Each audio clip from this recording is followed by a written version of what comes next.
Let it be. For me, your man, Louie T. Welcome to the Draft Prospects 101 series, your guide to some of the biggest, hottest names of the 2024 NFL Draft. We're talking quarterbacks, and we're talking about a guy that factors into the number 2 quarterback off the board discussion. Again, my assumption, and I think it's a fair one to make, is that Caleb Williams will be the number 1 overall pick, and he will be the first quarterback taken in the upcoming draft. With that said, there is a big discussion as to who will be the second quarterback taken. And the Heisman Trophy winner from LSU, Jayden Daniels, has as good a chance as any of being that second quarterback taken. And there are so many things to like about his game. That's part of the reason why he won the Heisman Trophy in 2023 with a fantastic campaign that he turned in. And his ascension towards the top of the draft reminds me so much of a fellow LSU Tiger alum and fellow Heisman Trophy winner in Joe Burrow. Burrow was thought to be about a 3rd-round pick going into that 2019 campaign where he set all kinds of records and put on one of the greatest performances I've seen in a college quarterback in one season in college football history in 2019, en route to an undefeated season in a national championship. And then he catapulted himself all the way to the number 1 overall pick. Jayden Daniels was probably viewed as a guy that could have snuck into the back end of the first round, but was more of a day 2 pick, 2nd or 3rd round pick going into this upcoming season. I viewed him more as a 3rd round pick personally. And all of a sudden now, this guy goes out, has the season that he had this year, cleans up some of the things that were issues for him, balls out of his mind, 40 touchdowns, 4 interceptions, over 1,100 yards rushing, adds another 10 touchdowns on the ground. Like, this guy was ridiculous in 2023. In the SEC, no less. And so you put all of that together, his body of work, 55 career starts. That's something that I think gains him even more credibility as he heads to the next level. Let's talk about Jayden Daniels. We'll get into some of his numbers and some of the things he brings to the table as a passer. And we'll talk about why Jayden Daniels could potentially hear his name called second in the upcoming 2024 NFL Draft. Let's jump into Jayden Daniels and his Draft Prospects 101 breakdown. So we start with his passing ability. At 6'4", 210 pounds, this is a guy that lit up the SEC. He started out his career, though, at Arizona State. Started as a true freshman, 12 games there. Had some really, solid performances and had some success as a freshman. And the first thing you notice, 17 touchdowns, 2 interceptions as a true freshman, led Arizona State to an 8-4 campaign. And that stood out, right? That he's taking care of the football. That would be something that would continue throughout his career and would become one of his signature calling cards. He would play 2 more years after his freshman year at Arizona State before transferring to LSU. And his 2 years at LSU looked like this.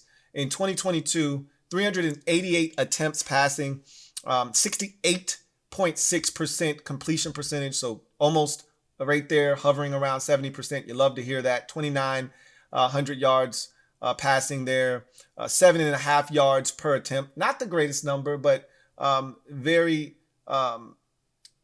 solid, right? 17 touchdowns, 3 interceptions. So again, have that touchdown to interception ratio, 6-1 roughly, just a shade under 6-1, 10-4 record for the Tigers in 2022. So he was getting it done his first year in Baton Rouge. However, he took it to a much higher level, more than I think anybody could have imagined in 2023. In 12 games, 327 attempts, 72.2% completion percentage, 3,800 yards, so almost 1,000 more yards passing in his last season as a college football player. 11.7 yards per attempt. That's 4 yards more than the season prior at LSU. So again, a massive leap.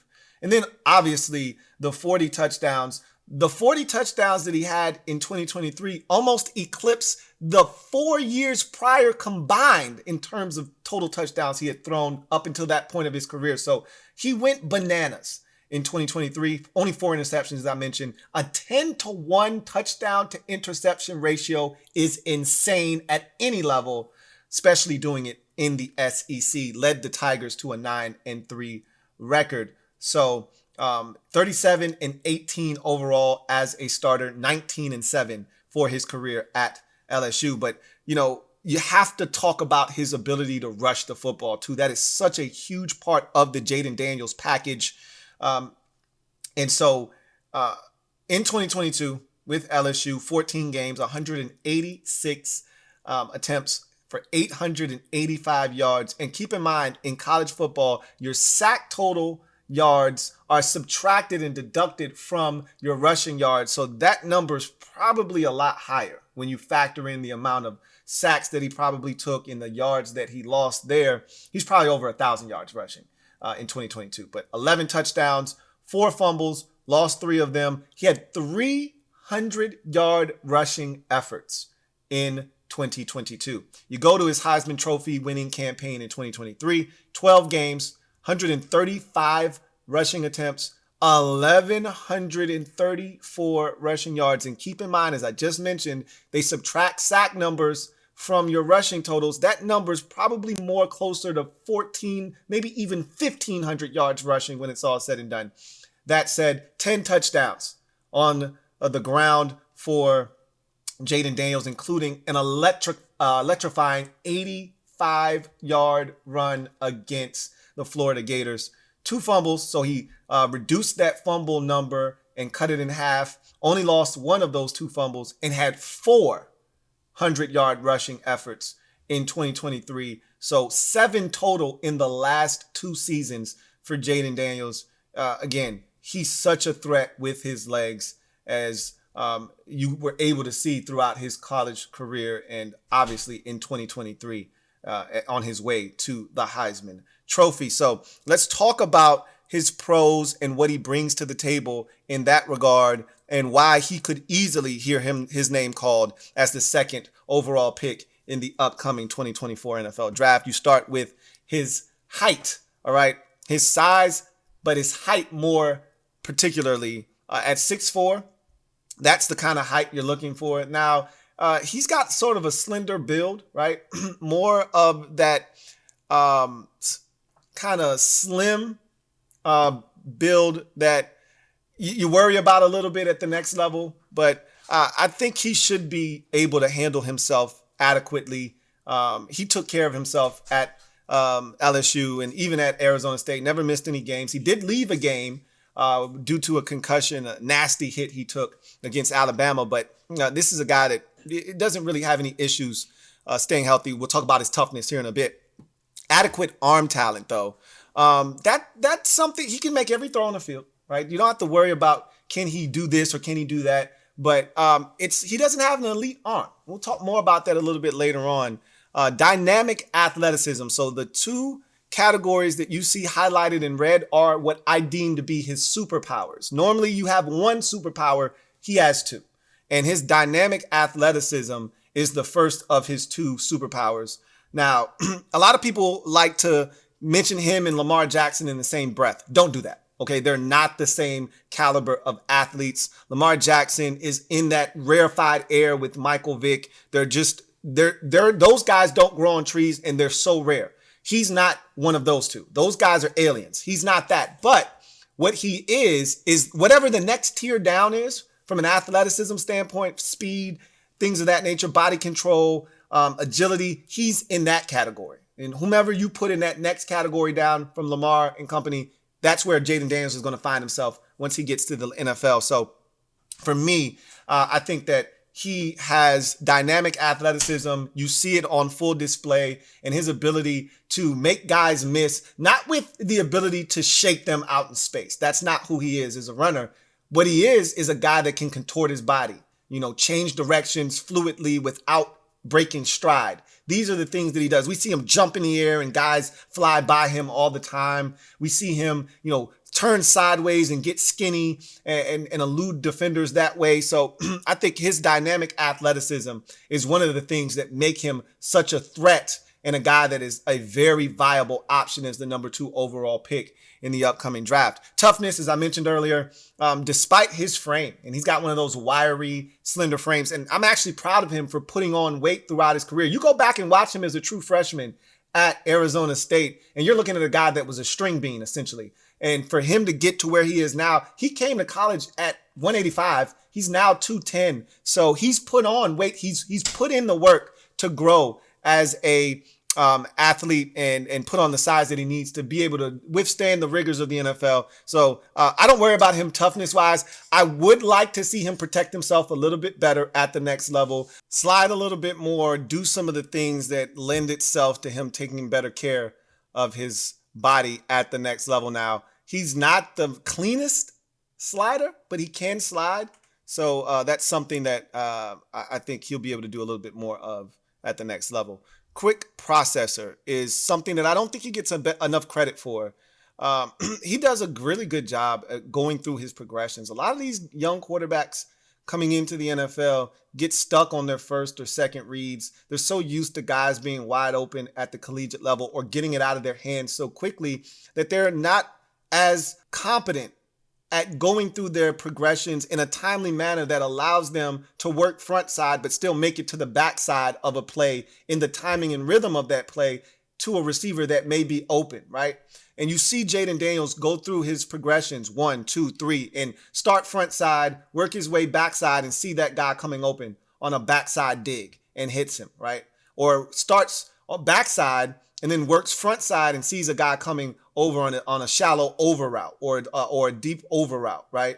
I think he does a really good job of processing what he sees and getting rid of the football or making a decision to tuck it and run. Pocket manipulation and mobility is his next pro. Does a really good job of manipulating the pocket and creating more time for himself.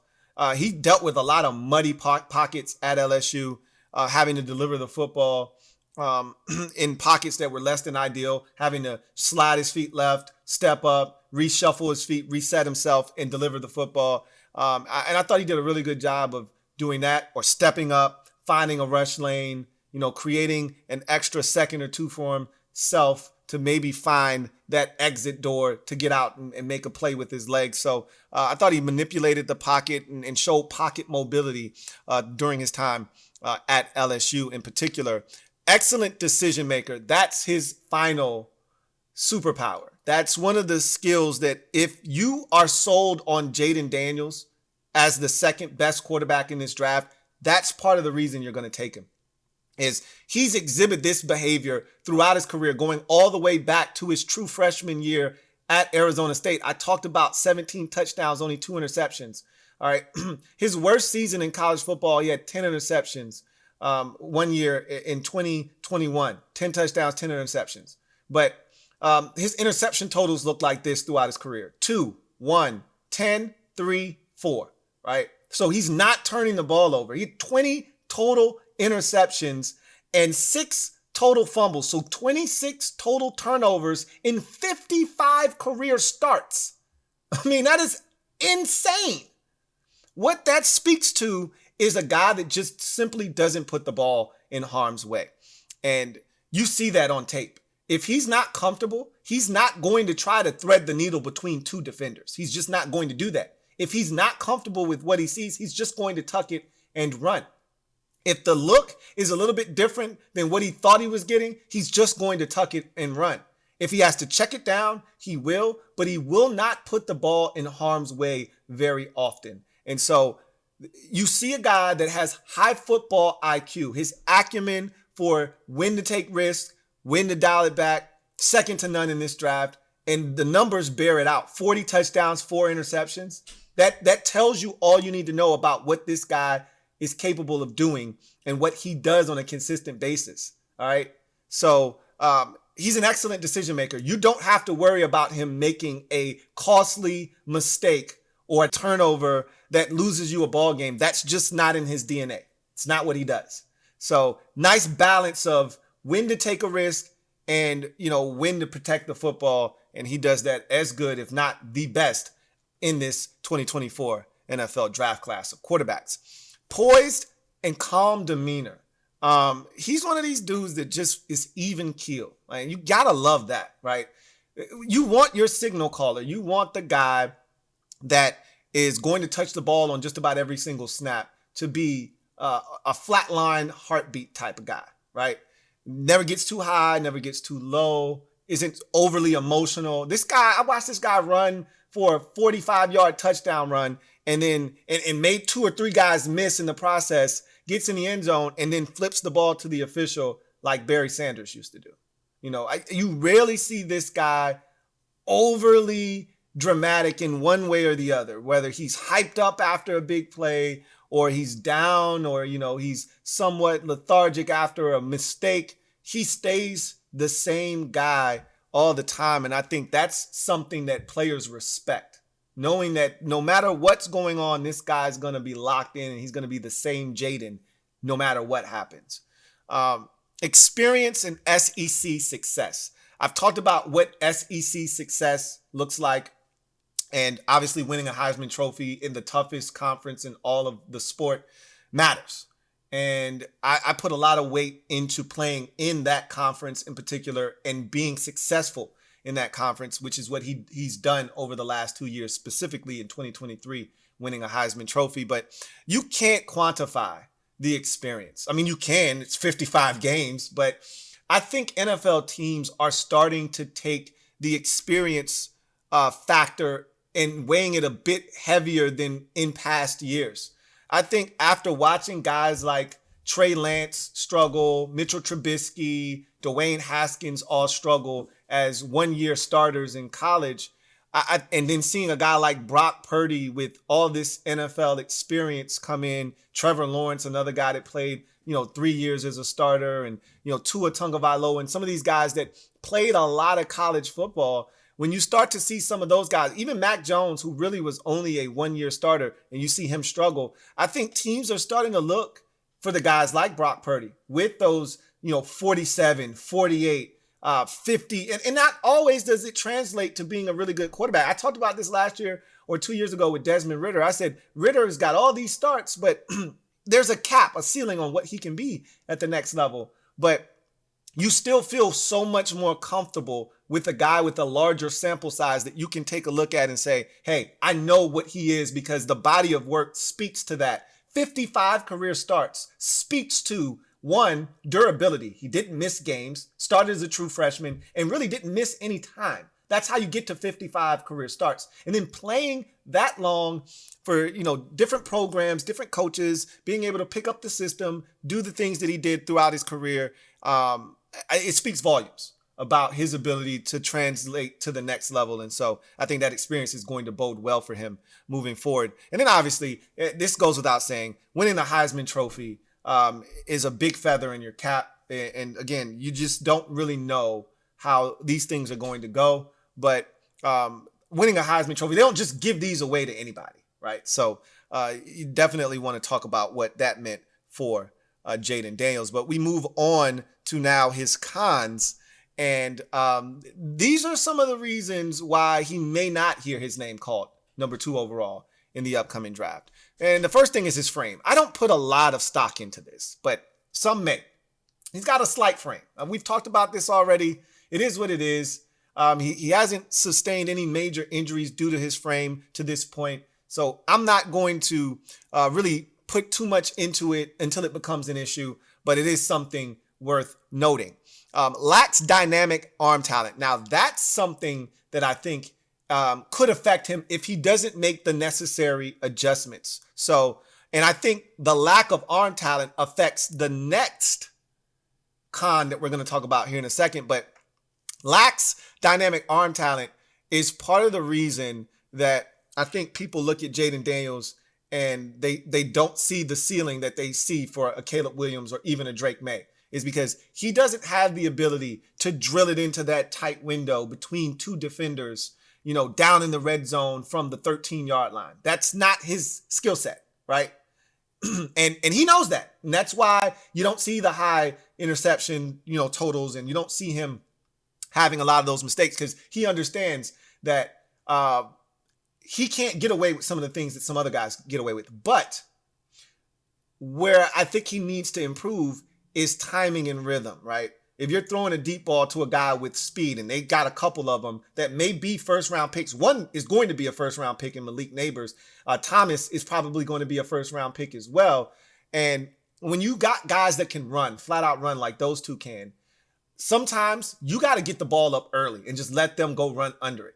You can't wait like you have one of these ropes and hoses for a right arm where you can let them run, separate, see that they've created separation, and then let it go. You got to let it go at 25 yards, right? You got to let it go at 17 yards and let them run under it at 37 yards, right? Because you can't get it out there 50 yards where their legs can take them. So, and you saw that, which takes me to my next con for him, inconsistent deep ball. How many times did you see a Jayden Daniels deep ball that drew the receiver back towards the ball because he couldn't get it out there far enough, right? So I think that lack of dynamic arm talent speaks to the inconsistent deep ball. He can clean that up himself by just timing it up better, by just doing a better job of anticipating, hey, my guy's got one-on-one. I know he's going to win. I'm just going to let this thing go. And he can accelerate and get away from that defender. I'm going to give him the chance to do that. Get the football there before that safety can react, because the arm is just not strong enough to do that, right? So hopefully he cleans that up at the next level. But his biggest deficiency, and that's highlighted in red, is ball placement consistency right now. Too often, Jayden Daniels is forcing his receivers to have to go and get the football from, digging it out of the turf, or reaching from behind, or going up and catching it, or turning around.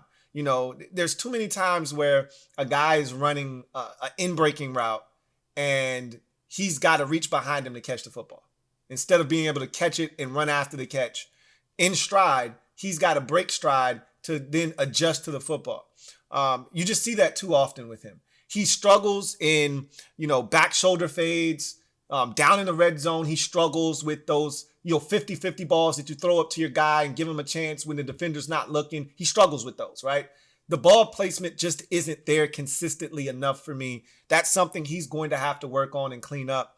But overall, the package is really, really intriguing. But this last one is a head scratching a bit for me. And I hope it's something that he tightens up, because with his skill set, with his athleticism, this shouldn't be a question that we're having, right? Off-script passing doesn't match his level of athleticism. So when he goes off-script, when he breaks the pocket, breaks contain, and he's able to get outside, a lot of times he's looking to run first and foremost. But when he is looking to be a passer, he's not very accurate. And he's too athletically gifted. He's too much of a problem to get down on the ground, because a lot of what he's going to ultimately do is going to have to be on either broken plays or extendo clips, as I like to call them, where you extend the play. He's going to have to be a much better passer. Too many times, guys are open, standing by the sidelines, and he airmails it 2 yards over their head. Or it's, a little bit just slightly out of their reach from them being able to get their feet in bounds, or it's a little low. Like, he's got to be more accurate throwing on the move to his left or right.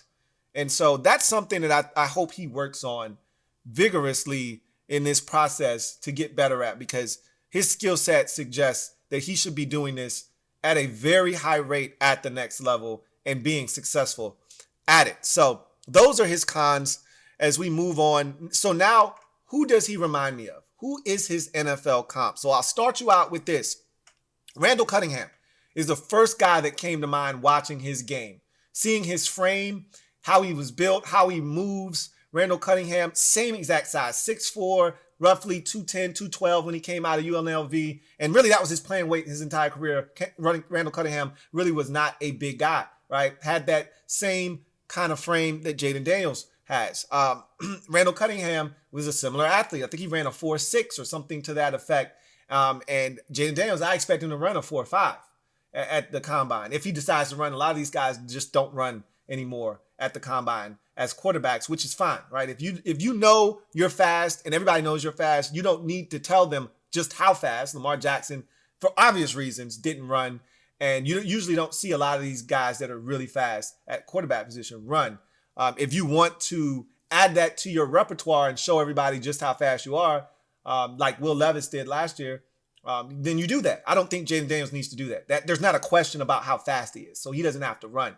But I think that he's in that same category with Randall Cunningham. But some of you may say, Louie T, I'm too young to know who the hell Randall Cunningham is. I never watched him play. Do you have something better for me? Give me somebody more contemporary. I got you covered, man. No worries. Deshaun Watson is who he most resembles to me in the NFL right now. Similar body type. Watson's a little bit more stocky, right? But same height, roughly, or give or take an inch, rather. Watson's like 6'3", 6'2", 6'3", somewhere in that neighborhood.